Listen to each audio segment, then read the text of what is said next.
Wang it yourself, or do you want one of these? Oh no, that's fine. Works, right? Wonderful.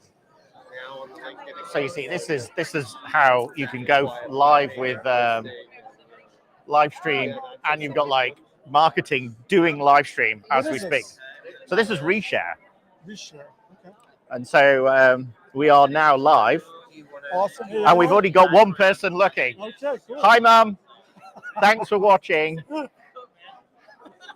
So I'm here at Star West, of course, with the legendary one and only, drum roll, Joe Colantonio. Awesome. All the way from Test Guild. Yes. Great to be here. And it's been a long time. It's been a while. It's been a while. Yeah. When was the last time we caught up? I think it was 2015 in person, 2016 in London. In London? Yeah. At a HP Discover event, right? Yes. And that footage is still available on YouTube right now. And we were talking about, I think it was UFT, right? Yes. UFT API testing. I just released a book on it. Yeah. It was good. I forget because I've got, I say it's a best-selling book, but I've just realized you've got an API cookbook. I've got a UFT cookbook. We should look at the numbers. It'd be like 5 sales each or something. Yeah, I did good. I also had a Pluralsight course on it too. That's still doing well. Is it? Yeah. So actually, we use Pluralsight for our real customer insight dashboarding. Okay. Oh, nice. So I'll make sure our devs get a copy of your book. Absolutely. But on a serious note, it's interesting because, you know, things have changed in the API landscape, right? So, one of the, Chris Trimper used to love the API functionality in UFT, right? And it was like an unknown capability, a hidden gem, right? But then Postman came along, and now everyone, Postman, quite easy, grab a Swagger spec, generate some stuff, very easy. And then you've got people like Alon with up9.com, people are really going at how do you approach API testing? And we've got our friends here from Parasoft who, again, have awesome API testing capability and SV. Now, we've always talked about this. I think it was my last session at HP Discover where we talked about lifecycle virtualization and service virtualization. Are you seeing people on your show talking a little bit more about kind of API and SV? Mostly API testing, for sure. Obviously, it's been an uptick. We've been preaching it for a while. I've been talking about it for a while. It just seems like we're at a boiling point now where more and more people they know about API testing. I'm actually working with a vendor now, Karate Labs, that does a lot of API testing. Also, I've been seeing a lot of, I think you've done this for years, but a lot of technologies coming out doing like a sniffer in production, taking that, creating not a model, but actually taking that, creating API tests automatically. So it's not just thinking how a test should be, it's actually creating really API tests that actually mimic the users. Yeah, so I think we said on the last show I did with you, Alon had come up with this, doing it up9, this really great capability where they were doing kind of the PCAP kind of Wireshark approach, right? Or what he called it TCP dump on steroids, right? And what he did is he listened, and by listening, he could then map out the API estate, and he could create API payloads. And what he showed me, which, I think is also a trend we're seeing, is he was doing it in the IDE. So he was opening up Visual Studio Code. He was literally, I want to write an API test, right? So I start writing it, and it automatically generates all the request response pairs, but it also generates all the synthetic payload that it needs to based on the thing. And then he was like, okay, we've done that. I've now got that in my CI/CD pipeline. Awesome. And he said, now watch this. Now he went to the Swagger, got a new version of the API document. It regenerated all of the assets, all the scripts, all the payloads automatically, and obviously version controlled it. And it kind of feels like it's taking the pain, things like Postman's taking the pain away from API payload testing. And I use the word payload testing because I must admit, I'm fairly new to the packed stuff as well, where the people are starting to move into, contract testing, right? Where we're starting to chain together APIs to do kind of more complicated things. Are you seeing more in that area as well? I have, yeah, for sure. UFT API, actually, that's what they did. You could almost make building blocks of these APIs and do workflows. Yeah. As always, HP or Mercury kind of were the forerunners to a lot of this. Yeah. But definitely been seeing a lot. I think you mentioned synthetic data, which I think has always been a pain point for testers. That's going to be on the forefront of this. But I think more and more companies are actually coming alive and they're focusing on synthetic data, which allows you to do more of these API type testing, especially performance testing. with API testing is becoming more and more popular. So you've raised a great point. I guess this switch from functional testing Yes. to performance. And we just had senior performance walk past in great style. We were live yesterday doing it, and there's a lot of reuse, right? The idea that you want to be able to run API tests, you want to be able to run UI tests and reuse UI tests, which I know our friends across Tricentis, Neoload, have just launched UI tests being able to run as well. There's so much reuse between it, and maybe it isn't specialist. You must be a performance engineer, you must be a functional automation, you must do contract testing, maybe even visual testing, right? Are we starting to see that emergence of all testing and reusing the artifacts? I just had this discussion with Leandro Melendez. And it's more like you said, leveraging functional tests to help you with performance testing, security testing now. It's more like you said, it's more people are becoming more testers. And I think anyone that's a tester should be involved in performance testing, security testing, visual testing. But I think these are all now falling under the umbrella of tester, like you said. It's not so siloed anymore. I think the silos are broken down, and if you're a tester, you need to be involved in all these types of different testing. Yeah, no, I completely agree. And I think I mentioned last time we were just generally chatting about Forrester or Gartner had just published a paper on automation fabric. And now I got really excited about this because I was kind of thinking they're talking about data fabric in the way that open data is and all the other kind of landscape, which it nearly was. So the idea with automation fabric was to bring together RPA vendors, test vendors, operations orchestration tools, make them all standardized so that they're just automation, and then look at how we reuse them. So like, how do we open testing APIs, open data, of course, the conversation you've just had, open telemetry.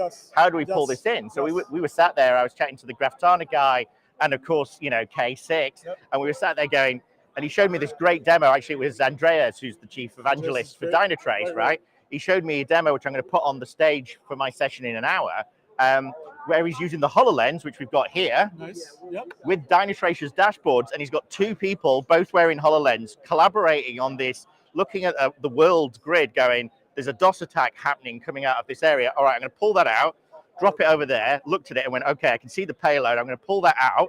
We're going to have to change the DNS here, reroute the piping, drop that over here, spin up some more K8 containers, done. And they were literally just doing it. And they could have been in different sides of the world, but they were interacting with the data. And I think, we've always said the devil's in the data. So how do we get those? You remember the TD API days, right?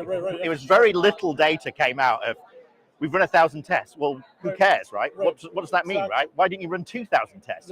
You run 2,000, why didn't you run 1 million tests, right? And I think we got to that question of why? Why are you doing that?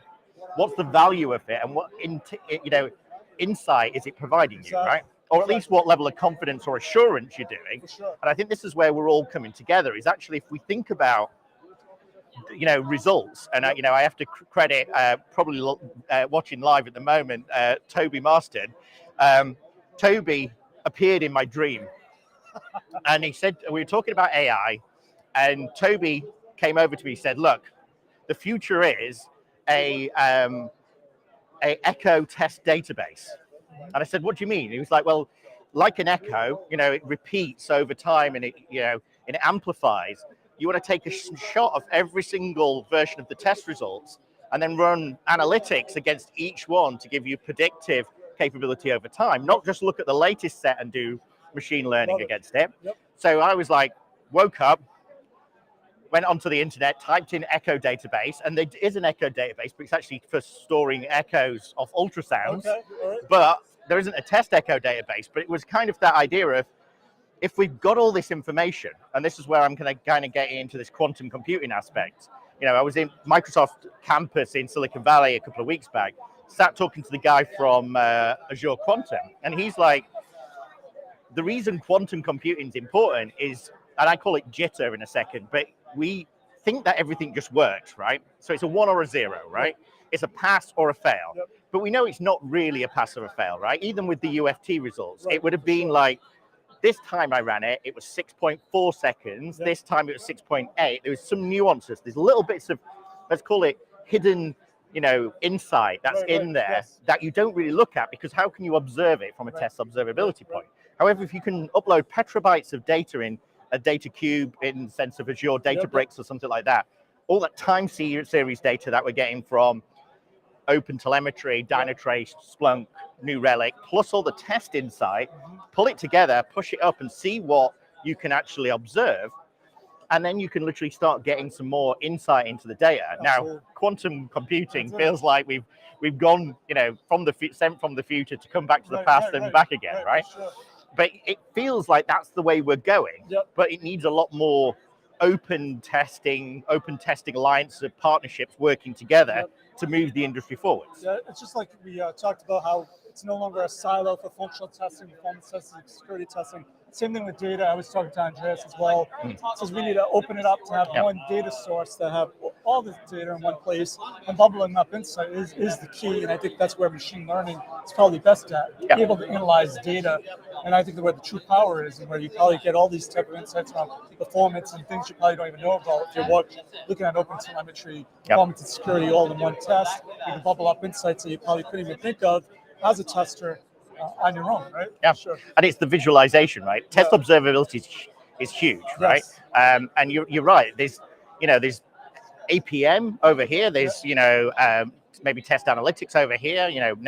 How do we join the operational dev insight information, all the CI/CD pipeline information, which we've kind of seen, being started. And actually, shouting out to Carl, who's one of my guys, R&D guys in Cambridge, who's actually does quantum physics at Oxford. Carl, I will introduce you to him. He scares me every time I speak to him. But he went to Cambridge, did quantum particle physics, and then went and did quantum physics at Oxford after for his PhD. And he's responsible for building this new Echo database technology, right? Which is very simple. At the front of it, it's an Avro schema registry. So the idea is it's a dictionary of terms that people can understand. And obviously, we understand them from a testing perspective, but then there's also nuances for domain, right? And this is where Tarek, who's here, and everyone else has been working at test.ai, is how do we make a dictionary by reading into your, let's say, ALM repository or your test.ai repository, understand the terms that you use to describe, what a ultrascan, process is, right? So you create that abstraction with the Avro schema registry. And then behind that, in essence, you're creating like GraphQL, which is kind of what Facebook uses, is you allowing people to query the data. But behind it is a whole stack of time series data, which we know, like Influx, has become very popular, and TickStack, but also Azure Data Cubes. A lot of knowledge graphs, and being able to start building the relationship between, well, what does a performance metric mean compared to the network switch log analytics that are coming out versus the log4j information on the app server. How do these all correlate in different architectural app ops landscapes?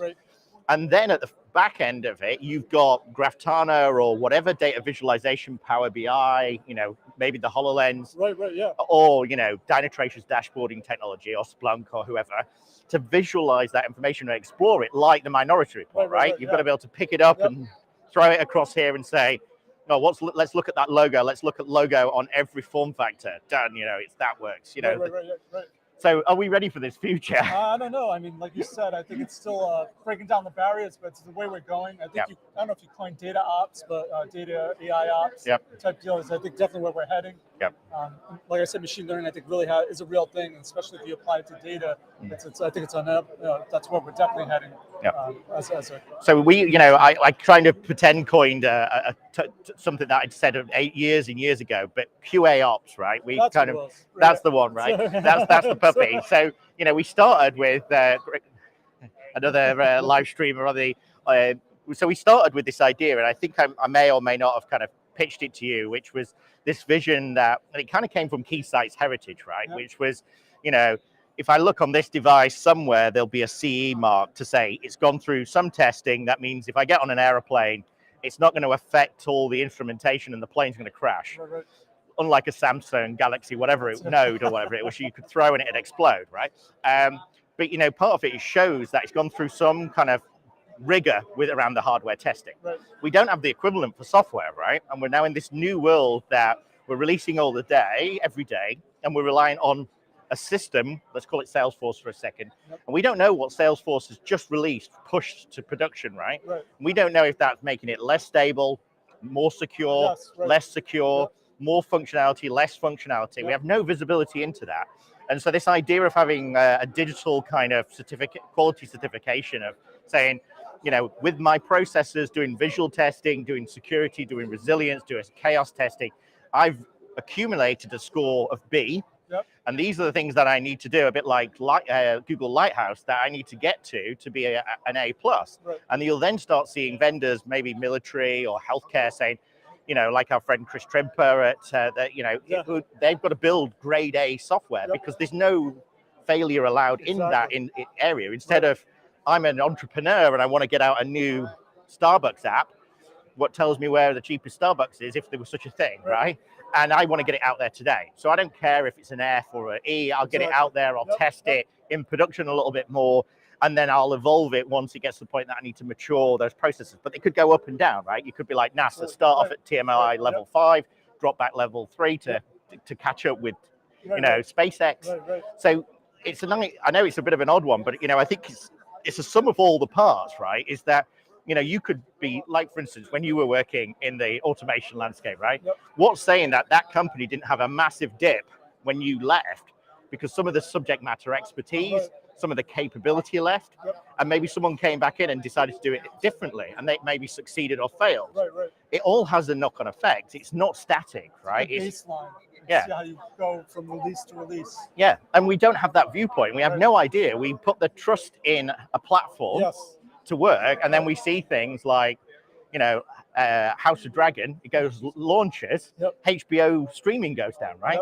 Whose fault is it? Because HBO don't have their own cloud infrastructure, so we would expect HBO to be using AWS or Azure. And is it the architecture that couldn't stand it, right? Was it the OAuth authentication that, you know, couldn't deal with it? Was it, you know, some other kind of nuance that they should have done with like Gremlin to do chaos engineering and test this, right? And that's the thing, is they know there's going to be 50 million people watching it. How do you test for 50 million people? And, you know, with a certain amount of confidence, because it's your brand. And then there's memes that come up saying, you know, House of HBO on fire or whatever it is. And it damages your brand. And also, if you're subscription based, it's your bottom margin as well. So, you know, how do you balance that kind of time, cost, quality, and speed kind of dimension, but make decisions with insight that, you know, if I do a little bit more testing here, do a bit more performance over here, then I'm, you know, in a better position, because this is what Spotify do or Netflix do, this kind of pattern, right? Yeah, it's a great idea.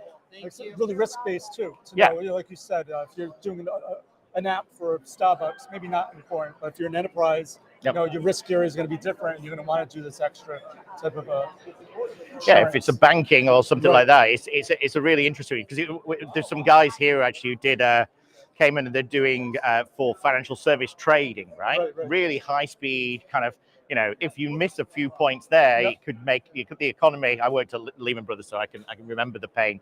But you know, it was interesting you said risk, because that was one of the things that I heard yesterday. So someone said to me, they literally said, the difference I've heard this year compared to last year is people are talking a lot more about risk, right? They want to know, I can use this product over here, it's going to give you this information so that I can reduce my risk. I can do risk-based testing, and it's kind of it's a cultural change. I know we've been talking about RBT for many years, but now it feels like it's just everyone's now a bit more risk averse and actually do care about, you know, quality of software. Right, and I think there's so many things you can do. I think risk helps you pinpoint exactly what to focus in on, because you mentioned a lot of things, but risk allows you to know, okay, maybe I don't need to focus on that, I need to focus on this. And like I said, it's not just a brand, but like your security could be compromised if you're not doing certain things, depending on what type of industry you're in. And it's so, you know, we're streaming now, right? But you know, part of it is it's so quick.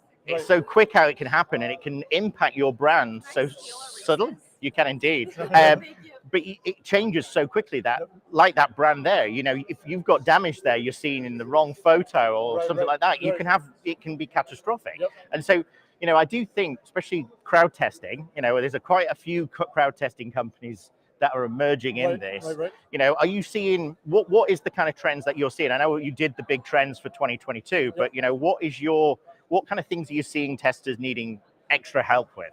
I think you touched on a few of them. Synthetic data. I've been hearing for some reason this year. I know it's been around forever, but I've got hit up by 3 or 4 vendors that they focus in on this. And I think I was talking to Carlos, who's doing the session here on AI machine learning. And the reason why is you need to be able to train these models, and the only way you really can do is using synthetic data actually to find biases and things like that. So that's definitely a growing trend. AI machine learning, like we said, functional testing, but leveraging your functional tests for not just functional testing, but also performance, security. It's definitely a big trend. Visual validation testing. But those are the main you know, say reliability engineering, chaos engineering.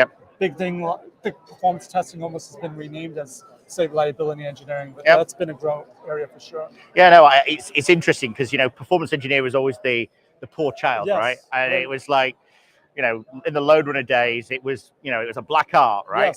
You know, Todd DiCaprio is always kind of, you know, we caught up in Vegas, and it's that same kind of thing. Is like, how do I get to the point where I'm doing more than just injecting, you know, UI load, right? And I think it's really interesting because actually, when I was in Star West 10 years ago, I was speaking on API testing, I think it was at the time.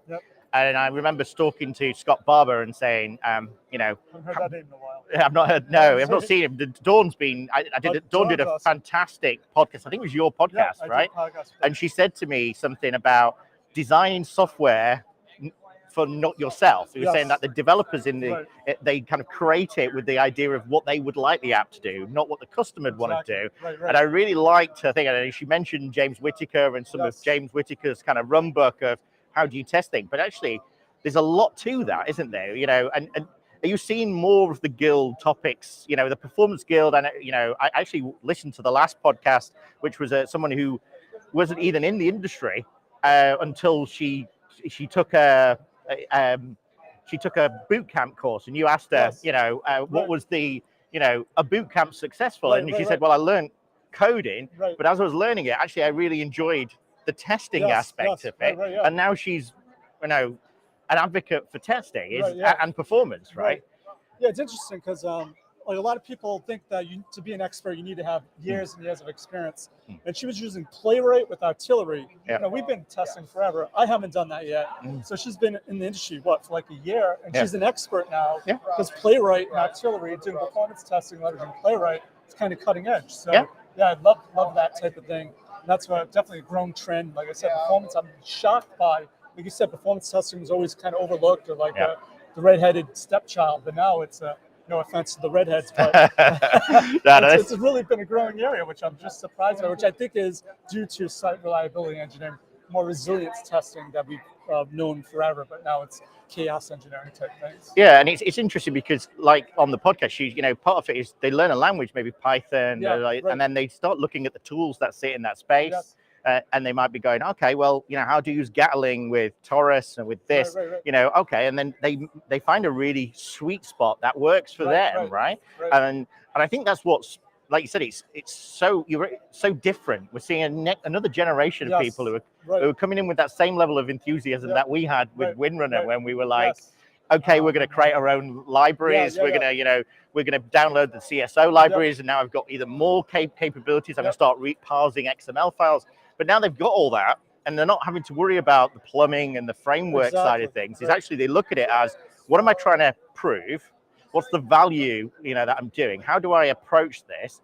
What are the right tools and technologies that I'm testing? And it could be the testing Kafka. They could be testing, you know, some other platform where it's a number of different tools that they're having to use, and they're just looking at it as a toolbox. Not everything's a hammer, right? Well, no, that's a point, because a lot of people fall in love with tools, and now it's like you can't, in order to get full coverage, you need to pull for all these different places. And I think it is refreshing to see more people doing that. Not just, I just use Selenium or Windrunner. Right?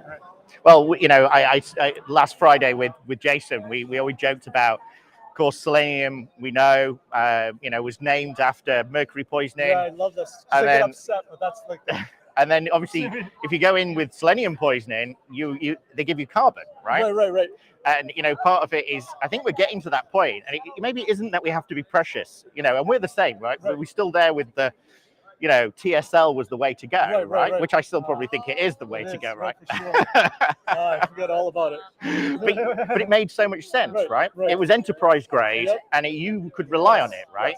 You could go in and you could learn a trade, and you could be an automation person in the same way that, I met a 24-year-old guy who was a COBOL engineer, and he said, well, my dad was a COBOL engineer, and my dad's dad was a COBOL engineer.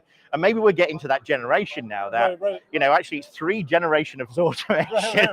Sure. And then we're kind of seeing them look at it in a completely different way, like these devices, right? Is that testing in the metaverse, compared to us going, okay, well, it's a DOM element and it's a web browser, that's going to disappear.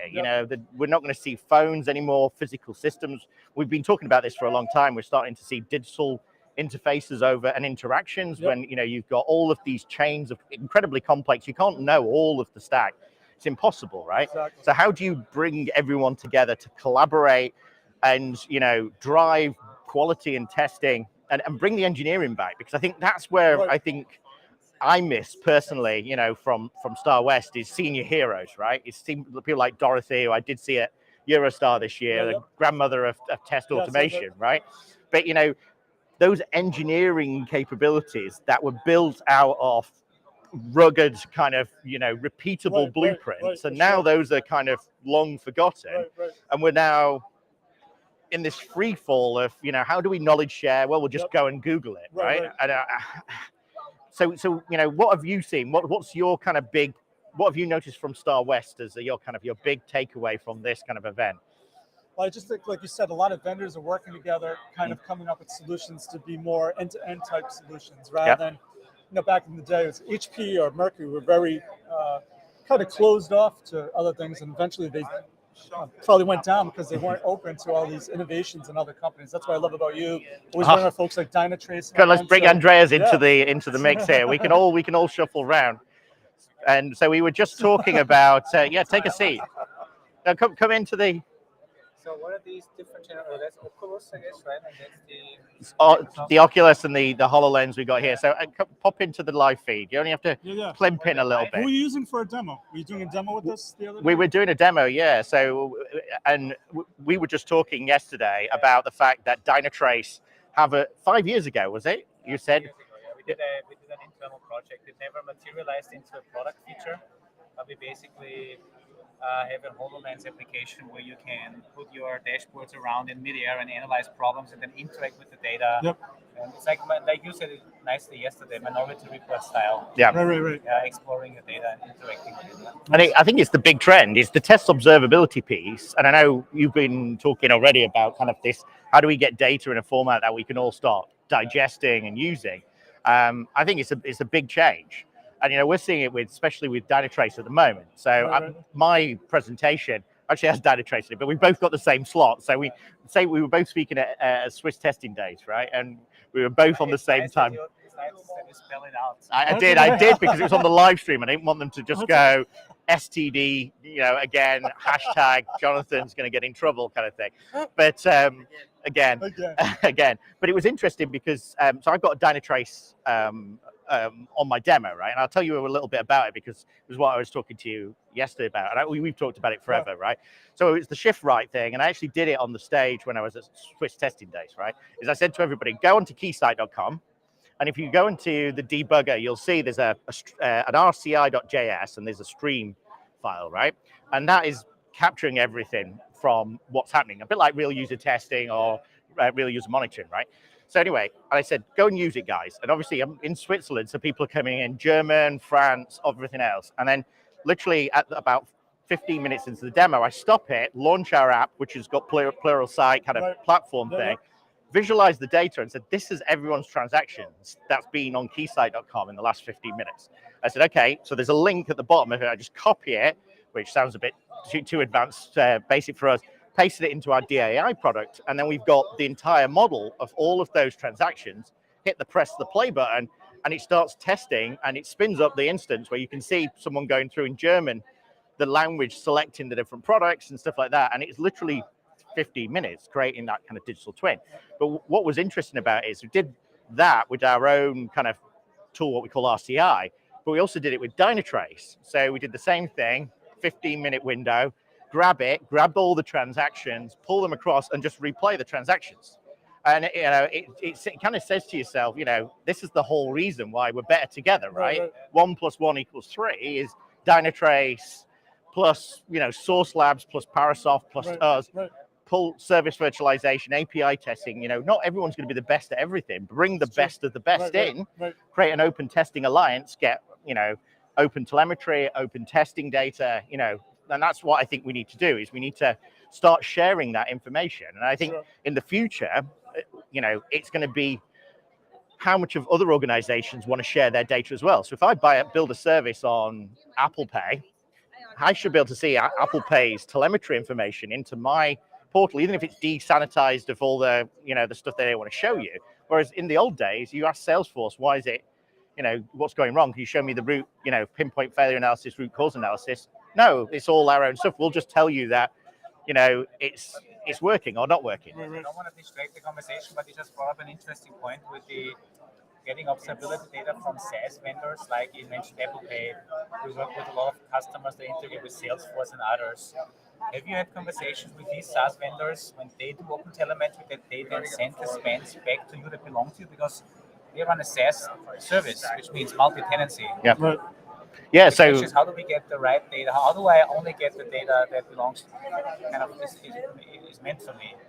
From them. Well, it's the same what you did with Dynatrace, right? And what I used to like with Neotis and Dynatrace was you could put into the header a tag, I know. Right? And then you could then see I'm running test A, B, C, D, E. I know it's technically possible. But if you put it in the header, you've got a payload which has got a unique key for your tenant ID. Then you could then go. So Apple Pay, for instance, is run by NTT. NTT had everything on premise. They just moved to the cloud. They actually went to VMware in the cloud, in AWS. So they should be able to share that information for that tenant information straight into Dynatrace, open telemetry, and then I should be able to say, I'm hitting this, and I'm getting this information. If entity is listening in. Yeah, they are listening in. So that's the other one user. So that means we will come for you.